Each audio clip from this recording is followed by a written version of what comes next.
বন্ধুরা আজ আমি ভোলা মাছের ঝাল করব, তার জন্য আমি মশলাগুলো গুছিয়ে নিলাম। আর এখানে দেখো মশলা বলতে নিয়েছি, দাঁড়া,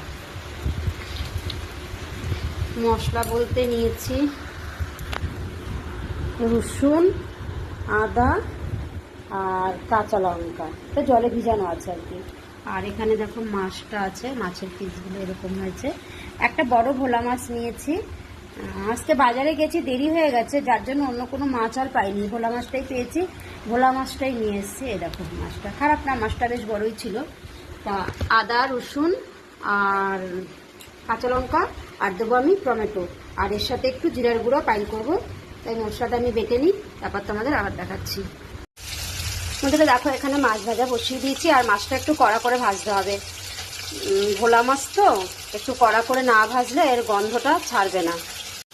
মাছটা ভাজা হতে হতে আমি গুঁড়ো মশলাগুলো একটু নিয়ে নিই বাটিতে করে। তোমাদের তো আমি আগেও দেখিয়েছি যে আমি মশলা সবসময় জলে ভিজিয়ে নিই একটুখানি।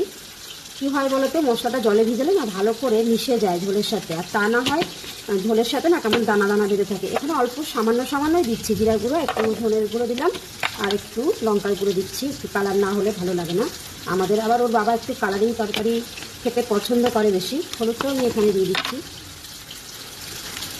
এদিকে মাছটা ভাজা হচ্ছে।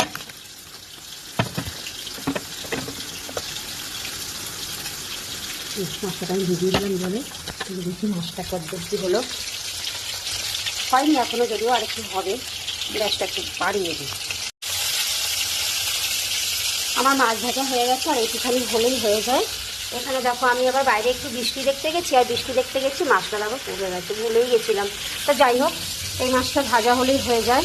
আর বলো না, কারেন্টটা চলে গেছে, আর কারেন্ট চলে গেছে, বাইরে বৃষ্টি হচ্ছে, একদম অন্ধকার। এখানে আমি কালো জিরা ফোড়ন দিলাম, তোমাদের কাছে দেখাতে পারছি না, অন্ধকার হয়ে গেছে তো। আর আমার রান্নাঘরটা এমনি একটু অন্ধকার, তার ভিতরে বাইরে বৃষ্টি পড়ছে, এত অন্ধকার আমি আর দেখতে পাচ্ছি না। যাই হোক, এই যে মশলাটা করেছিলাম সেই মশলাটা দিচ্ছি আগে।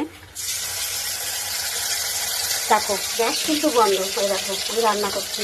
ও আমার তো সবসময় এটা কি হয় না, লাইটারটা আবার কোথায় গেল। গ্যাসটা সবসময়ের জন্য বন্ধ করে রাখে, তারপর সব কিছু করি। তা যাই হোক, ওই যে মশলাটা দিলাম।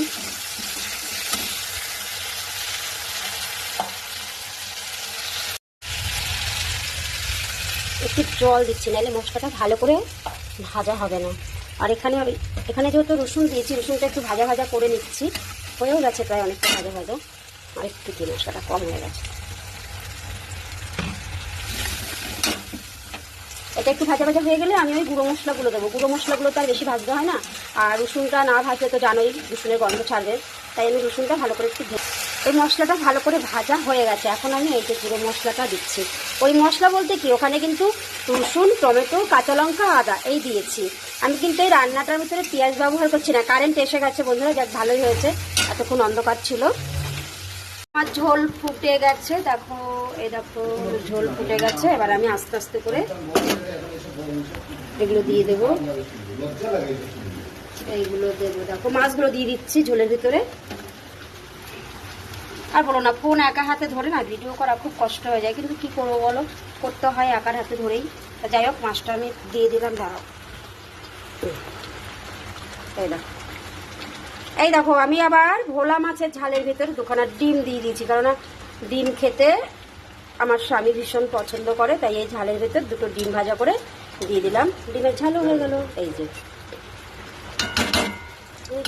হয়ে গেছে আমার ভোলা মাছের ঝাল। বন্ধুরা আমার মাছের ঝাল হয়ে গেছে, ভোলা মাছের ঝাল। এই দেখো, আর মাছের ভেতর দেখো আমি ডিম দিয়ে দিয়েছি। ওই দেখো ডিম খেতে আমাদের ওর বাবা পছন্দ করেন, তাই কোনো সময় আজকের এই মাছের ঝালটা ডিম দেওয়াই যেত, তাই আমি দুটো ডিম দিয়ে দিয়েছি। আর তোমরা কিন্তু অবশ্যই আমাকে বলো কেমন হয়েছে।